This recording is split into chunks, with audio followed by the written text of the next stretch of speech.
Just go to your start and type in for command prompt, or commonly known as CMD. Be sure to run as administrator, otherwise your access will be denied to most of the processes I will show you. Here are the few commands that you have to just type in and hit enter, and your problem will be solved. For you, I have pasted them in the description. For myself, I have all of them in a notepad.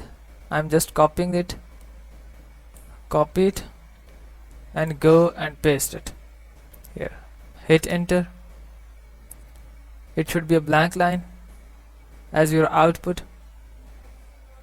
Just go and copy the second command. Go here and just paste it and hit enter.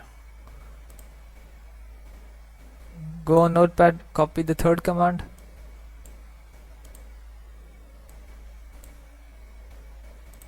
Go here and paste it and hit enter.